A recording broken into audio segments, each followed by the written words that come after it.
নবদ্বীপ মাঝে গৌর হরির এক অদ্ভুত ইচ্ছা জেগেছে। তা আজ গৌর হরির ইচ্ছা জেগেছে যে ত্রেতা যুগে প্রভু রামচন্দ্র কিভাবে সকল ভক্তজনার মনোবাসনা পূর্ণ করেছিলেন সেই কাহিনী তিনি আজ শ্রবণ করতে চান। তাহলে মা আজ মুকুন্দকে বললেন, যাও মুকুন্দ, তুমি মায়ের কাছ থেকে রামায়ণ গ্রন্থখানি নিয়ে এসো। আজ নাচিতে নাচিতে মুকুন্দই আমার চলে যায় মায়ের কাছে, আর মায়ের কাছ থেকে রামায়ণ গ্রন্থ এনে ধীরে ধীরে মুকুন্দই আমার রামায়ণ পাঠ করছে। হঠাৎ করে মুকুন্দই আমার চিৎকার করে বলে, প্রভু প্রভু পেয়েছি, প্রভু পেয়েছি, এমন এক ভক্তের কাহিনী আমি খুঁজে পেয়েছি। কেমন ভক্ত? হে প্রভু, কিভাবে নিচু জাতির মেয়ে হয়ে, কিভাবে চণ্ডালের কন্যা হয়ে প্রভু রামচন্দ্রের চরণ লাভ করেছিলেন সেই কাহিনী আমি খুঁজে পেয়েছি। আজ প্রভু বললেন, শোনাও মুকুন্দ শোনাও, আজ যে আমার বড় ইচ্ছা করছে সেই কাহিনী শ্রবণ করতে। আজ ভগবানের কথা মতো মুকুন্দ আমার ধীরে ধীরে সেই কাহিনী পাঠ করছেন। আজ গৌর হরি সমস্ত ভক্ত পারিষদগণকে সঙ্গে লয়ে সেই কাহিনী মা শ্রবণ করছে। তাহলে আজ এই কাহিনী শ্রবণ করবার লাগি আমাদের সকলকে চলে যেতে হবে শ্রীধাম বৃন্দাবনে। তা যারা যারা বৃন্দাবনে যাবেন তারা দেখি দুটি বাহু তুলুন। যারা যারা বৃন্দাবনে যেতে চান দুটি বাহু তুলুন। সবাই যাবেন তো বৃন্দাবনে? এদিকে যাবে না বলছি? তা বৃন্দাবনে কি নাম হয় গো? রাধে রাধে।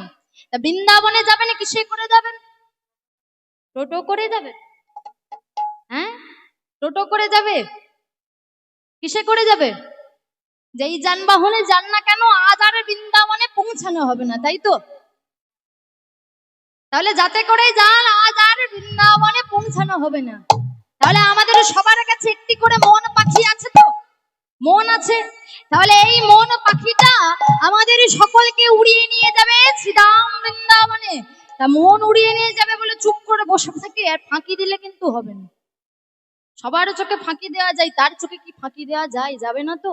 তাহলে আজ ফাঁকি দেব না, চলুন আজ সবাই মিলে রাধা রানীর নাম করতে করতে চলে যাই শ্রীধাম বৃন্দাবনে। প্রেমে সে বলুন রাধা রানী কি, রাধা রানী কি, বৃন্দাবন ধাম কি, ভগবান কৃষ্ণচন্দ্র কি। এবার একটু উলুধ্বনি আর শঙ্কুধ্বনি হয়ে যাক। বাহ বাবা, দেখে এবার করো তালি দিয়ে সবাই মিলে। আজ কি বলছে? মেরা মন पंछिए बोले, आज मेरा मन पंछिए बोले और वृंदावन जाऊं, आज ब्रज की लता पता में রাধে রাধে গাও। এবারে তালে তালে সবাই মিলে ও মে রাধে রাধে গাও, শাম শাম গাও, রাধে রাধে গাও, সব সম গাও, বৃন্দাবন पंछिए बोले,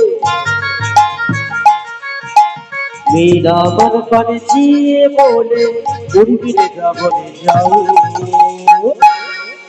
भज की लता बताओ, राधे राधे गाओ, राधे राधे गाओ, सब सम गाओ, राधे राधे गाओ, सब सम পুরো ধরে নিয়ে সবাই মিলে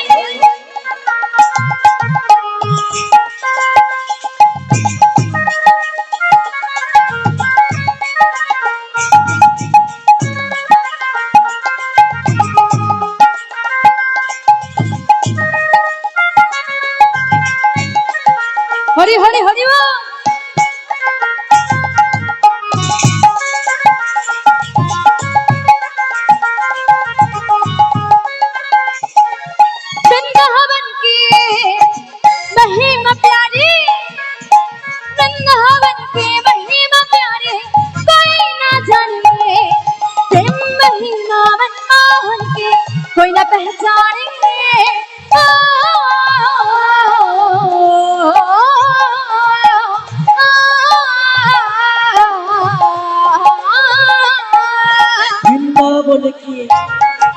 महिमा प्यारे वृंदावन की महिमा प्यारे कोई ना जाने प्रेम महिमा मनमोहन की देवी पहचाने ओ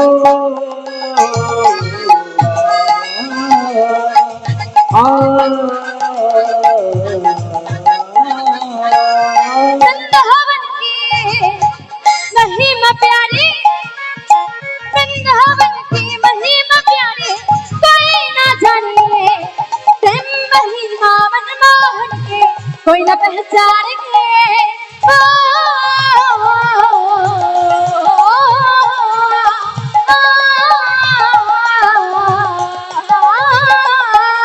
वृंदावन की महिमा प्यारे वृंदावन की महिमा प्यारे कोई ना जाने प्रेम महिमा मनमोहन की देवी पहचाने ओ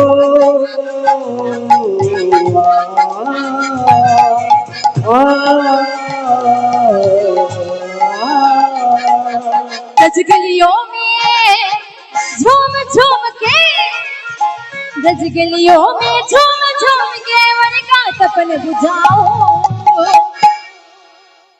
अज ब्रज की लता पताओ में राधे राधे गाओ, ओ मैं राधे राधे गाओ, शाम शाम गाओ, राधे राधे हरि हरि हरि हरि सब सामा गाओ राधे राधे राधे राधे राधे राधे वो शाम शाम शाम शाम शाम शाम बोले। राधे राधे राधे राधे राधे राधे बोलबो साप साप साप साप साप साप बोलबो राधे राधे राधे राधे राधे राधे वो शाम शाम शाम शाम शाम शाम बोले। राधे राधे राधे राधे राधे राधे बोलबो साप साप साप साप साप साप बोलबो। বলছেন সবাই রাধা নাম করছেন তো? হ্যাঁ, সবাই করছেন রাধা নাম? বললাম যে রাধা নাম করতে হবে, তাহলে দেখি একটু শুনে সবার গান বলছেন, দেখি একসাথে বলুন রাধে রাধে রাধে রাধে, আরেকটু জোরে রাধে রাধে রাধে রাধে রাধে রাধে বল শাম শাম শাম শাম শাম শাম বলে। ও বাবা আমাম বলছে, দেখি প্রেম সে উচ্চ স্বরে সবাই মিলে আজ রাধে রাধে রাধে রাধে রাধে রাধে বল শাম শাম শাম শাম শাম শাম বলে। राधे राधे राधे राधे राधे राधे बोल साब साब साब साब साब साब তাহলে একটু বাংলায় গায়, বাংলায় কি বলছে? বাংলার মানুষ, তাহলে আজ বাংলায় কি বলে? আমার মন পাখিটা বলে, আমার মন পাখিটা বলে ওরে বৃন্দাবন যাবো, আজ বৃন্দাবনে গিয়ে আমি রাধে রাধে বলবো, আমি রাধে রাধে বলবো, শাম শাম বলবো। राधे राधे बोलबो साबा साबा बोलबो उइला राधे राधे তাই গৌর প্রেমানন্দ হরি হরি হরি বল। उइला राधे राधे बोलबो। প্রেম সে বলি রাধা রানী কি। তাহলে এখানে উপস্থিত সমস্ত ভক্তবৃন্দের কাছে আমি কান ধরে ক্ষমা চাইছি। কেন বলো? লীলা অনুযায়ী আমাদের সকলকে চলে যেতে হবে মা ত্রেতা যুগে প্রভু রামচন্দ্রের আমলে, আর আপনাদের কষ্ট করে আমি এই দাপর যুগের বৃন্দাবনে নিয়ে গেলাম, তাহলে সবাই আমাকে ক্ষমা করবেন। তাহলে আজ আমাদের সবাইকে চলে যেতে হবে সেই ত্রেতা যুগে প্রভু রামচন্দ্রের আমলে। তাই প্রেম সে সবাই বলুন রঘুপতি রাঘব রামচন্দ্র জি কি, सीतापति रामचंद्र जी की, अयोध्यापति रामचंद्र जी की। বাহ, তাহলে রামায়ণের কাহিনী অনুযায়ী আপনারা সবাই জানেন যে প্রভু রামচন্দ্র রাজা হওয়ার আগে তার পিতা রাজা দশরথ তাকে 14 বৎসরের জন্য বনবাসী করেছিলেন। কিন্তু বনবাসী হয়ে প্রভু রামচন্দ্র তার স্ত্রী সীতা আর ভাই লক্ষণকে নিয়ে চলে গেলেন মা একটি বনেতে বনবাসিনীর জীবন যাপন করতে। তা বলুন দেখি, প্রভু রামচন্দ্র কোন বনেতে বনবাসিনীর জীবন যাপন করেছিলেন? সুন্দরবন। কোন বন গো? পঞ্চবটী বন। তাহলে আজ আমরা কোথায় আছি? সেই পঞ্চবটী বনে।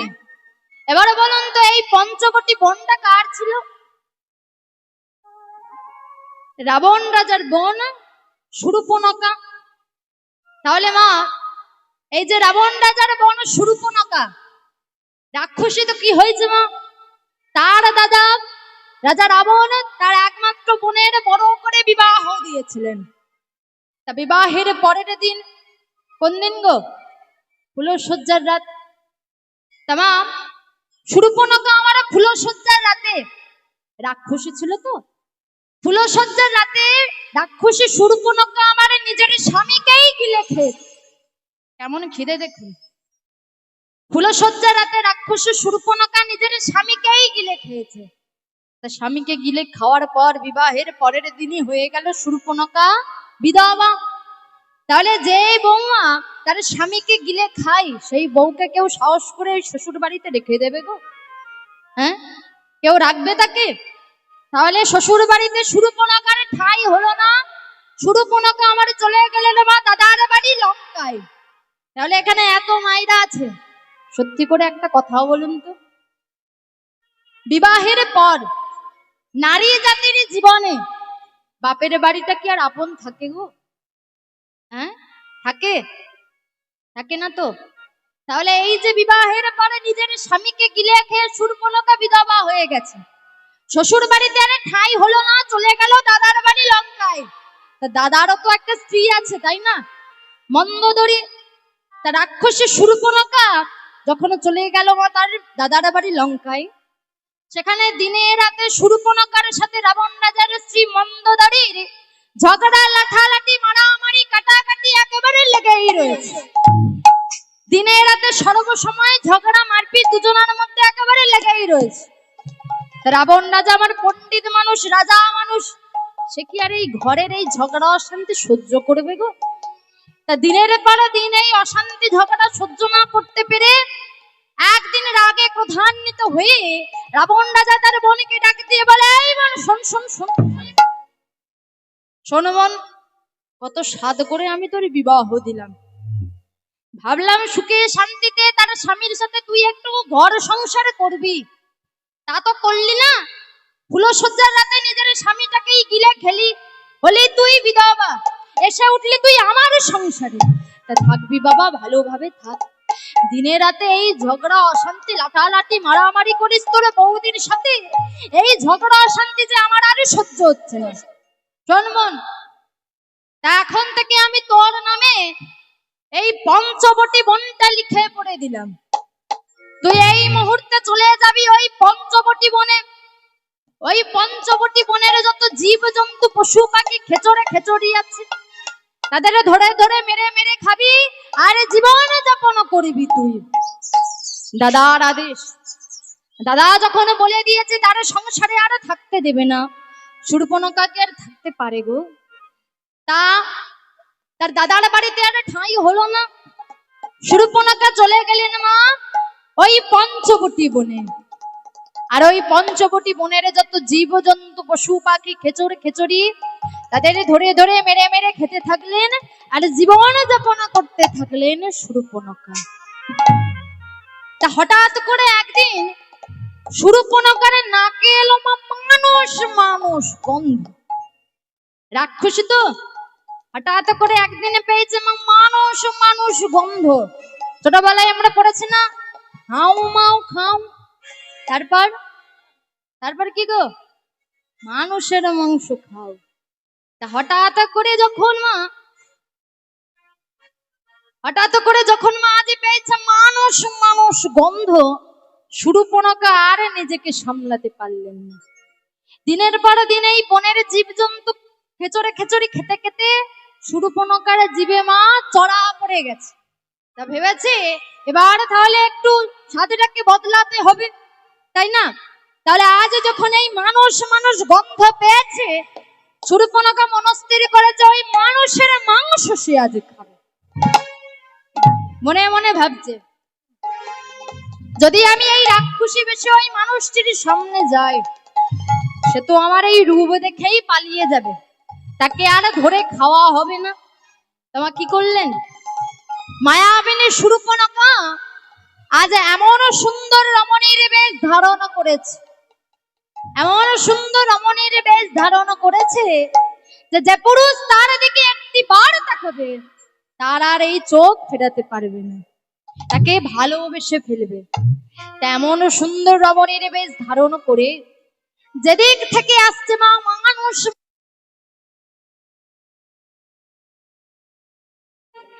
সেখানে কারা বসেছিল গো? সেখানে বসেছিল রাম লক্ষ্মণ দুই ভাই। তা শূর্পণখা সেখানে গিয়ে তাদের মুখ দর্শন আগে করেনি। শূর্পণখার লক্ষ্য পড়ল মা প্রভু রামচন্দ্রের চরণের দিকে। আরে যেই না তার চরণের দিকে লক্ষ্যটা পড়েছে, শূর্পণখা মা তাদের খাবারের কথা ভুলে গেছে। মনে মনে ভাবছে, আহা গো, যার চরণ এত সুন্দর, না জানি তার বদন খানি কত সুন্দর হবে। চরণ যদি এত সুন্দর হয়, না জানি তার বদন খানি কত সুন্দর হবে। মা চরণ দর্শন করতে করতে করতে করতে যেই না বদনের দিকে তাকিয়েছে, যেই না বদনের দিকে তাকিয়েছে, শূর্পণখা মা প্রভু রামচন্দ্রকে ভালোবেসে ফেলেছে। মনে মনে ভাবছে, আহাগো, যদি একটি রাত আমি এই পুরুষটির সাথে কাটাতে পারতাম, তাহলে এর চরণ যুগল সেবা করে আমি আমার জীবন ধন্য করে নিতাম। নিতাই গৌর প্রেমানন্দে হরি হরি হরি। তাহলে মা ভালোবেসে ফেলেছি, দেরি করে লাভ কি গো? আজ কোনো চিঠি দেয়নি, প্রেম পত্র দেয়নি, মেসেজ করেনি, একেবারে সোজাসুজি, একেবারে সোজাসুজি ডাইরেক্ট গিয়ে কি বলছে, এই যে পুরুষ শোনো শোনো শোনো, এই শোনো পুরুষ, আমি তোমাকে ভালোবাসি, আমি তোমাকে বিয়ে করতেছি। যে রাধে,